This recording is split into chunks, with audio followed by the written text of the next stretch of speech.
Hello and welcome to Geeks Assembled. And today we are talking about the Doctor Who episode, what's just aired recently, The Eaters of Light, written by Rona Munro, who we all know wrote the very last story of the classic era, Survival.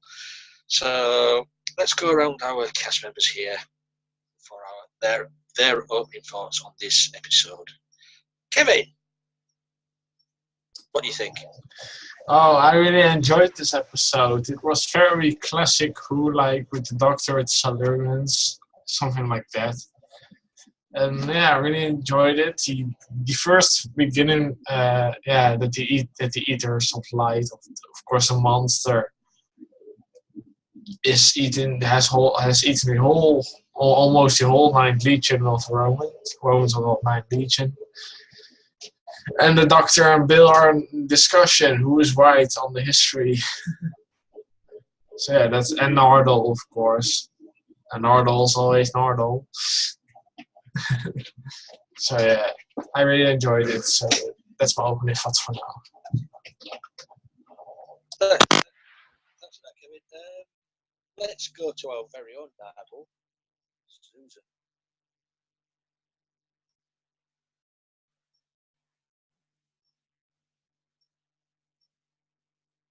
Susan, can you hear me? Okay, well, the episode was fun. I love Nardole. Therefore, I'm dressed in Nardole cosplay. It was quick and easy to come up with the cosplay for this one. Anyway,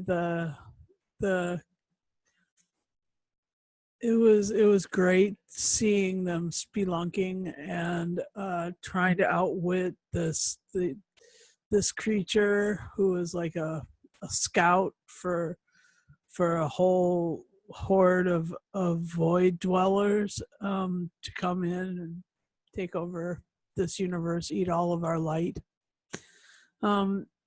Yeah, so the creature was interesting, and Bill was, challenging the Doctor on every level, and they had a lot, and then she went and like found the last few soldiers in the Ninth Legion, and Nardole went and found the Picts, and the Doctor was sort of struggling to put it all together to, save this dimension and the light inside this dimension. So, it was great. Nardole had, got tattoos and stuff, and just sort of folded himself into the Pict culture, and Bill was, trying not to offend one of the Roman soldiers by like rejecting him, but there was, but they were just completely nonplussed. They had no reaction to her particular sexuality at all, because Rome was Rome, and the soldiers were just like that. So that was interesting. And then there was the mystery of or the legend of the ninth brigade, or the ninth battalion, or whatever it was. That legend, and the legend of there was one other, the Circle of Stones and stuff, and what was, what lived underneath. So, and how there was a portal, and then there was the song. And so anyway, it was interesting. It was delightful. It was a bit like classic Who, like Kevin said, and yeah. So I'm enjoying the heck out of this. Peter Capaldi, don't leave us. I like it. Stephen Moffat, don't go. Anyway, that's my that's my bit. So my bit for Queen and Country. Thanks for that, Susan. Let's see what Beef Dad thought of this episode. I enjoyed this episode. I really did. I liked the story. I liked the Romans. The Romans were superb. The interplay between the Romans and the Picts at the end was just absolutely brilliant.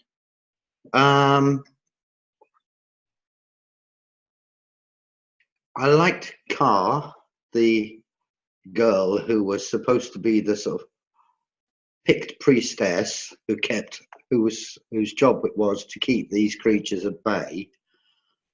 And of course, the fact that the ravens at the time used to talk. They spoke. They partially, not entirely, but they worked like minor birds, and they would repeat. And the magic of, well, all you ever hear them say is car. That's the only sound you ever hear ravens make these days. And of course, the ravens make that sound because they remember the priestess Car, who is still under the stone mound in the hill, still keeping the aliens at bay. And yeah, that whole sort of fairy tale side of it, I found wonderfully imaginative, brilliantly done. The whole conversation between Bill and the Roman soldiers about sexuality was very well written, and pretty well, but considering this is young adults, it was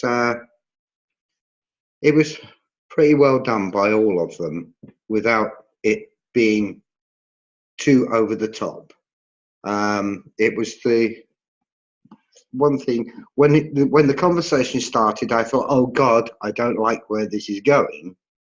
But then the writing and the actual putting over of the conversation by the Romans and by Bill was just absolutely brilliant. And I thought, no, I didn't need to worry. It's fine. It's good. It works. Michelle Gomez in this playing Missy was brilliant. She was absolutely brilliant. The woman is really showing emotion now, and it's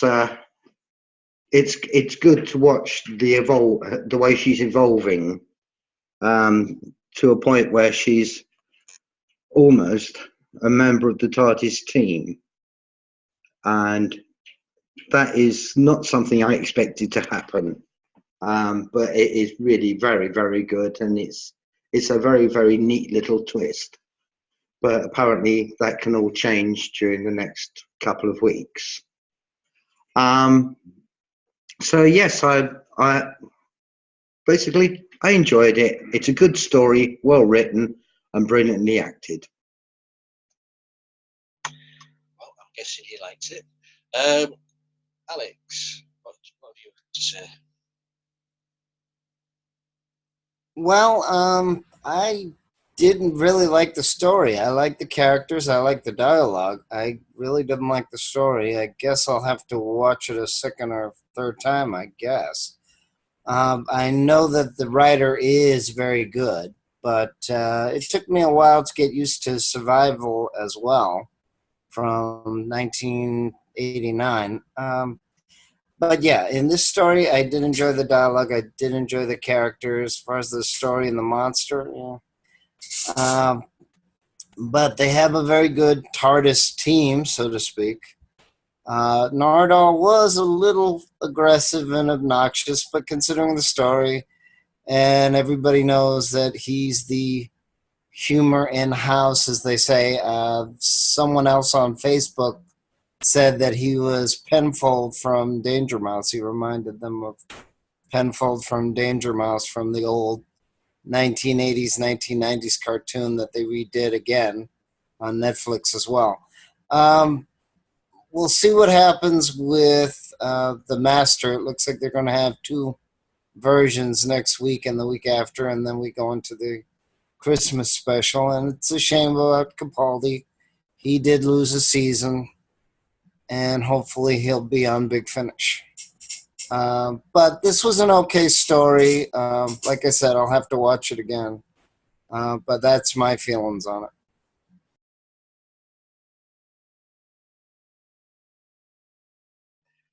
Thanks for that, Alex. Right. It wasn't a bad story, but it isn't outstanding. For me, it was mediocre, in the middle. It was a bit bland at some points.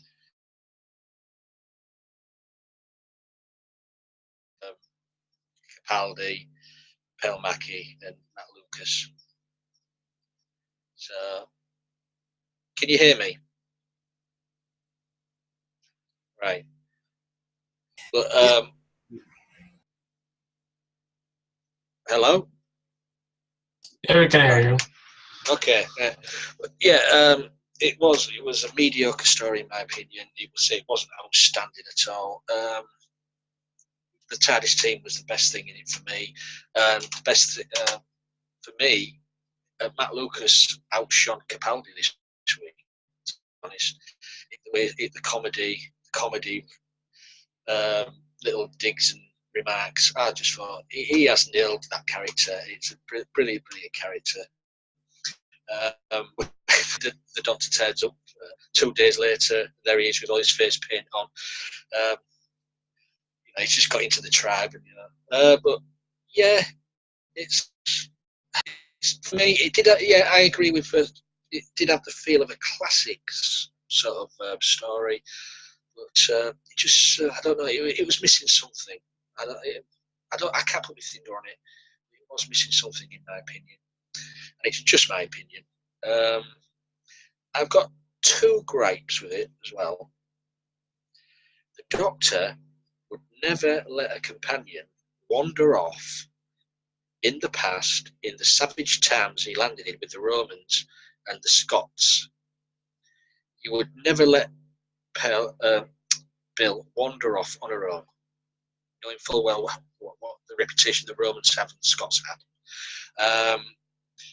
And also, why was Bill questioning the translation of the language now? She's been all over the place in the TARDIS. She's spoken to Martians. She's been all over in the future, in the past, on Mars. And only now was she querying that she can speak the same language. I think, and I was talking to Alan earlier about this, we think that this episode was made for earlier on in the season, but it's being put back later on in the season. So maybe that could answer that question. But maybe you have an idea about that as well. So I'll open the floor, and any your favourite moments, your favourite characters, or things you didn't like about it. Kevin. Well, the thing that the companion is wandering off without the Doctor, that's something that the Doctor wouldn't do. But it happened in an unknown place where Romans and Scots. Yeah, then bad shit is about to happen. And the thing I liked when Capaldi was speaking to the people with those paint. That was very powerful. Again, it was almost a speech, just like previous season with the war and stuff. And yeah, I really like that. And Nardole, of course, talking about stories, and then the doctor realized that he's been in there for 2 days, and he didn't know because Nardole told him. So yeah, that's fair. That was very strange to see, but very interesting. And that Pearl is now asking about the language translator. Right now, it seems like this episode was recorded earlier on than the other episodes. Maybe this episode should have been maybe early on in the episode, like episode 3 or 4. Then questioning about the language, that makes more sense. And yeah, overall, I like the story. So yeah. Thanks for that, Kevin. Susan, you got anything to say on the episode? Well, it was beautifully shot. I love the corridors and the caves again. I loved the fact that they went back to that sort of feel. I liked the doctor calling forth an alliance between enemies again. I disagree about the wandering off thing. He always says don't wander off, but everybody always does. From Sarah Jane and Joe Joe got hypnotized by the master, for crying out loud. He says don't wander off, but people wander off all the time. Yes, but he let her wander off. He didn't stop her. Yeah, but right. he's been in the Roman towns before. He knows what the Romans were like. But that's just a little complaint about. Yeah. Anyway, I disagree, but that's okay. We're good. And I liked the design of the monster was really cool. I liked the traveling little pseudopod or pseudo feet or whatever, pseudo tentacles with like lights inside of them. That was really pretty. And I know that's because they were eating light, but that was really pretty anyway. Yeah, so that's what I got. Cool. Alex, what have you got to say on the matter of Eaters of Light?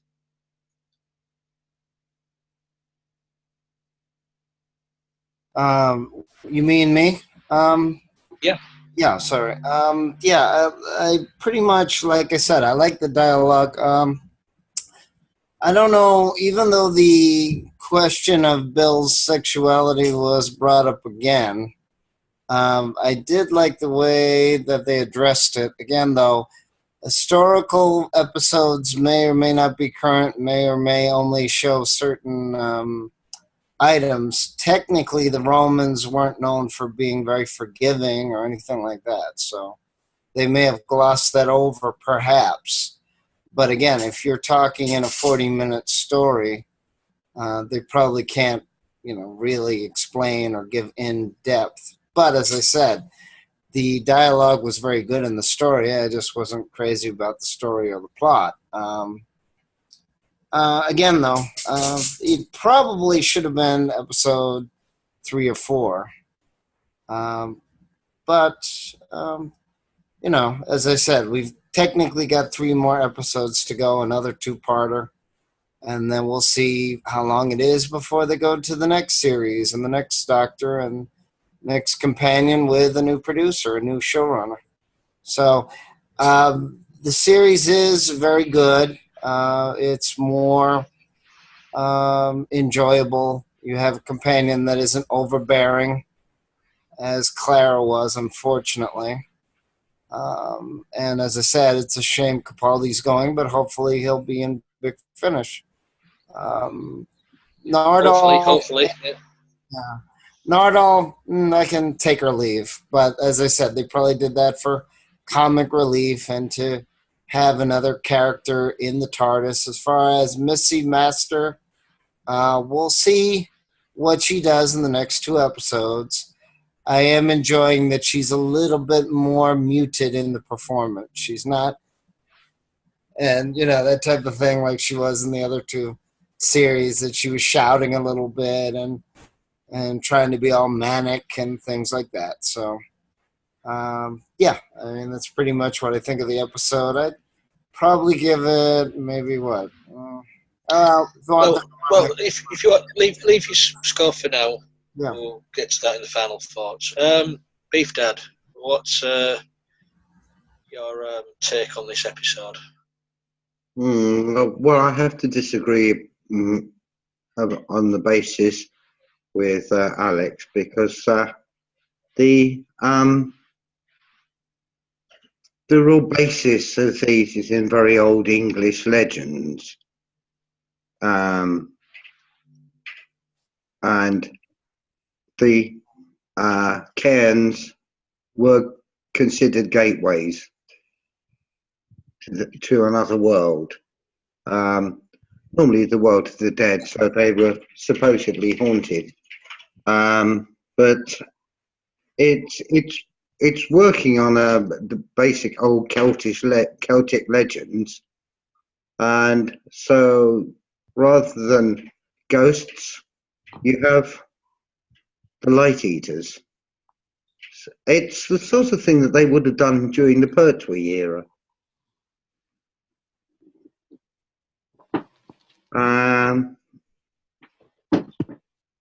But yeah,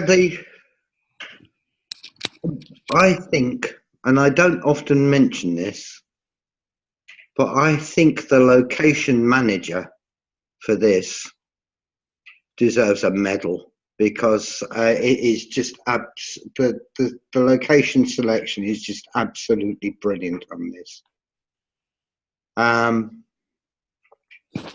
And yeah, I love the Celtish tribe, and I love the Roman soldiers. And you have to remember that those Roman soldiers had deserted the legion, which had been eaten by the light eaters, and they finally decided that they would go and defend the world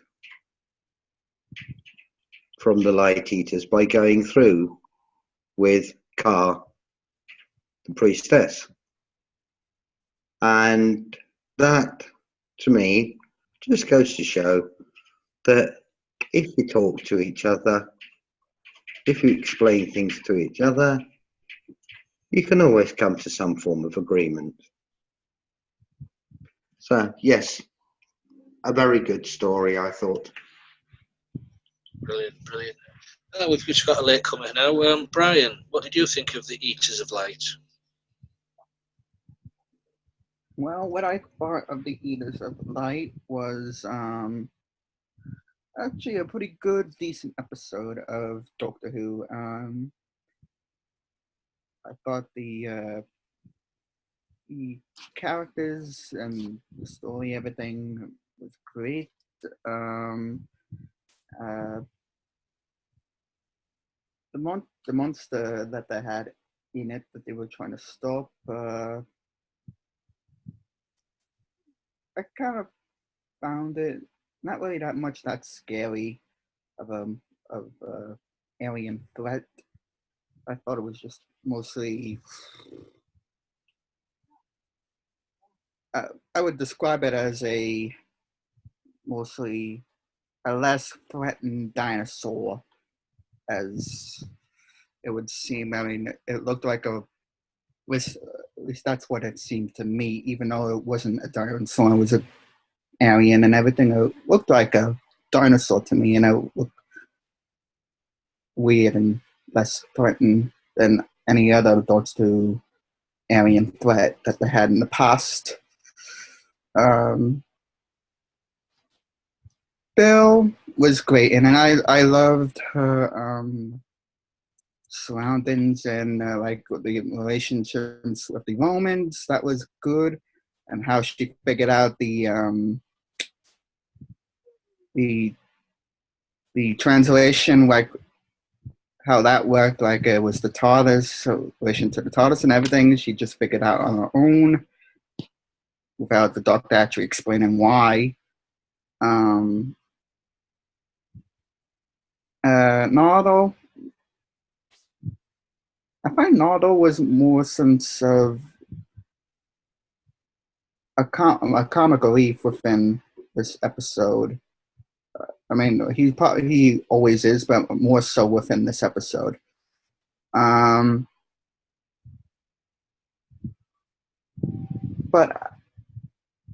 what was the name of the tribe that the Doctor and Nardo were taken? Does anybody know? The Celts. Yeah, the Celts. The Picts. Yeah. Well, them. Honestly, I didn't really like them either. I mean, I thought the Romans were a bit better than them. Didn't really find them threatening or scary or anything. I just thought it was a bit, maybe a bit waste of characters within the episode. I thought they should have just had the Romans and they had a couple of Romans be instead of maybe them as the chaos within the episode and everything. So yeah, but instead we got what we got within the episode, which is I mean it's fine, but it doesn't really do anything for me for what I thought would have been good. So yeah, but that other than those little nitpicks that I mentioned, I honestly liked this episode. It was good and straight, decent enough for a Doctor Who episode.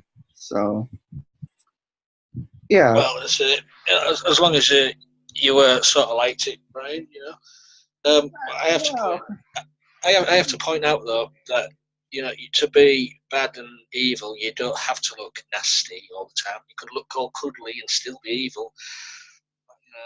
You could be a nice cuddly animal and still be nasty. And on that bombshell, we will move on to our, shall we say, final say and scores. Brian, seeing as you go ahead and what's your score? How many TARDISes? You know me well, Lee. Yes, I do. Yes. Okay. Well, I'm gonna give the Doctor Who episode that probably maybe 7.5 TARDISes. That's not bad score there, Brian. We'll move on to Kevin. I really enjoyed this story. Can't wait for next week because the Master is going to return. Maybe in the end of the episode. Probably most likely will be the end of the episode that he'll return.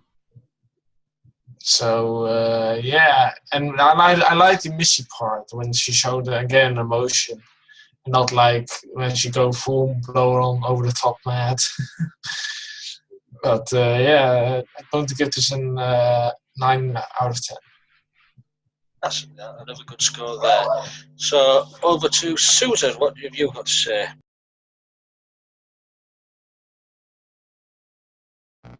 Short but sweet. I'll give it a 9.5 out of 10.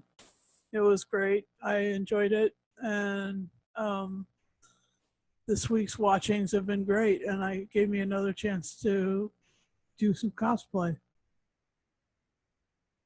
You always love it when you cosplay, Susan. Alex, what's your score now? Sorry about that. I also have to lower the volume and mute it when because we're in the same room, so I don't want to have the huge echo. As I said, I probably have to rewatch it. Didn't really like the episode on first viewing, except for the actors and the dialogue. I take the points that they are working on probably a mythos of some kind, some sort of myth, and I do like that about Doctor Who, but this story didn't seem to grab my attention too much. I'd probably have to give it an 8 again. The cast is very good. The team is very good. So that's also elevating the stories a bit and making it more enjoyable, even if you don't like everything in the story or the plot. Thank you, Alex. And Beef Dad, what's your final say? I like the use of legend. I always do. Especially when it's given a Doctor Who twist. The chemistry between the team this week was brilliant. And that included Missy, who was basically part of the TARDIS team this week. I thoroughly enjoyed every minute of it. I loved the locations. Yes, for me, it gets a 9.5. 9.5 from Beef Dad. See, what shall I give it? To say, for me, it was a mediocre. It wasn't bad, but it wasn't out. It wasn't outstanding. I'm going to give it a 7.5. So that's a pretty good score from me. The cast for me was the best thing about it. The TARDIS crew working so well together, and Nardole being comic genius he is. So until next time, which is the beginning of the season finale, the countdown to Capaldi leaving. Oh, I dread it. I really dread it. So, a good doctor, but he has to go at some point. So I'd like to thank everybody here who's joined us today on this cast. I'd like to thank you for watching. Please subscribe, comment below. We're on Twitter, we're on Tumblr, we've got our Facebook group. We've got our audio heads on every fortnight on a Friday, Susan hosts.